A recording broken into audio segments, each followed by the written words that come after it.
When I was 6 weeks old, our house burned down completely, nothing left but ash.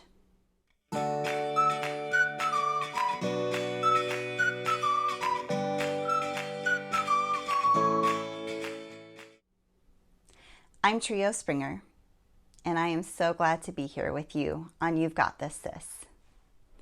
So when I was 6 weeks old, our house completely burned down.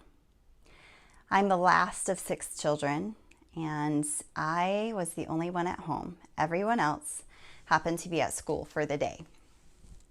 My mom was a little ways off from the house because we lived on 26 acres of land, and we had animals, and she was doing her work, just going around the property, doing her work and completing the tasks that she normally did. One of those tasks happened to be cleaning out the wood burning stove of the old coals. And she had done this earlier that morning. She thought that the coals had completely cooled and were safe to remove from the stove. So she did that, and the coals were normally put within probably, I guess we're used to 6 feet right now, but probably about 10, 12 feet from the house. Well, it being a November day and the fall, the winds picked up and the coals weren't cool.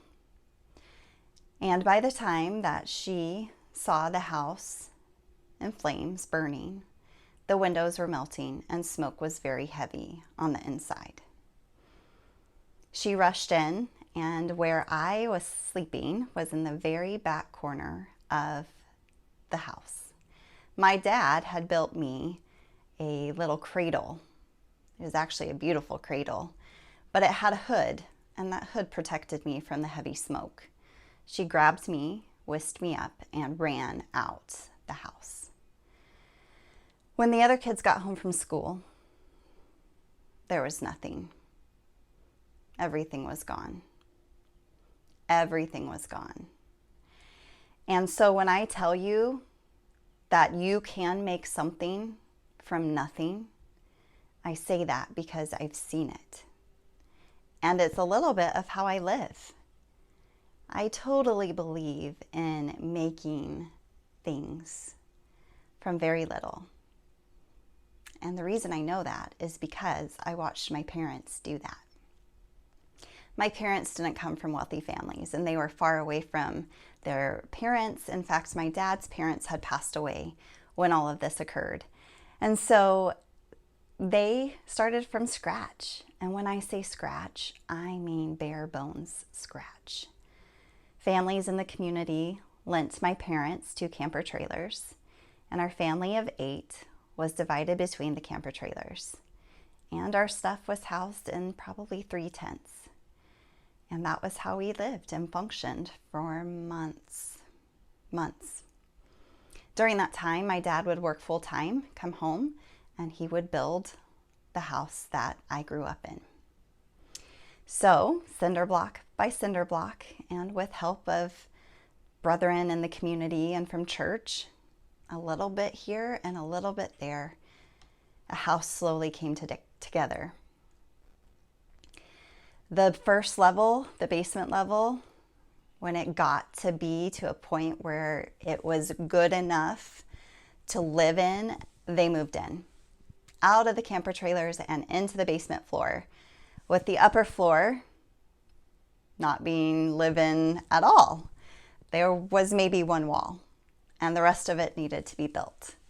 So my dad continued every single day after work to build, to work, to put nails in, everything that a house needed. And you guys, there wasn't even doors on our bedrooms for like 20 years. And I remember my mom sweeping particle board because we still had cleanliness in that house as it was being constructed. So the day that we got floors in, it felt like a mansion, right? Not only that, but a family of 8 could be a little costly to feed. So my parents, being the people they were, making something out of nothing, planted a garden, and we raised cows and pigs and chickens and rabbits.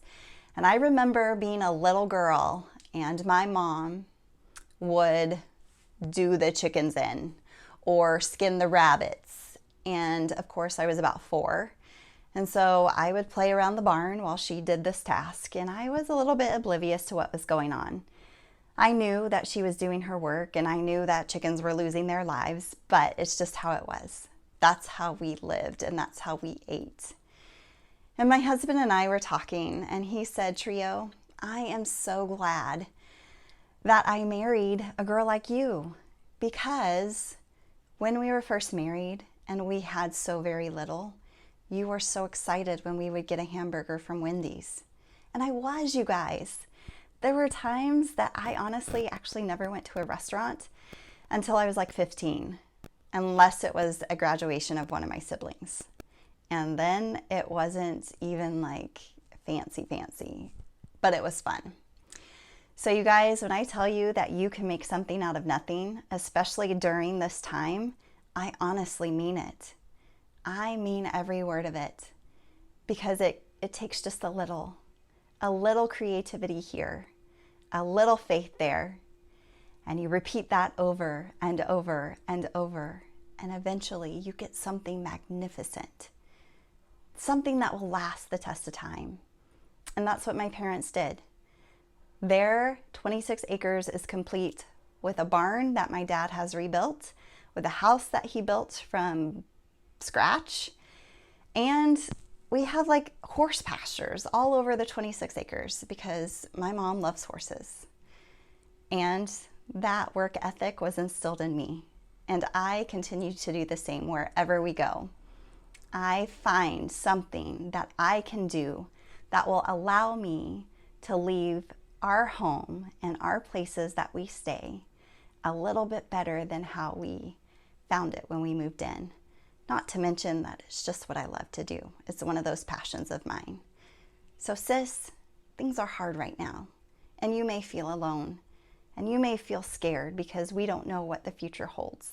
But no matter what, you are in control, and you can make a whole lot of amazingness out of what might seem like nothing. Rise up from your ashes, sis. You got this.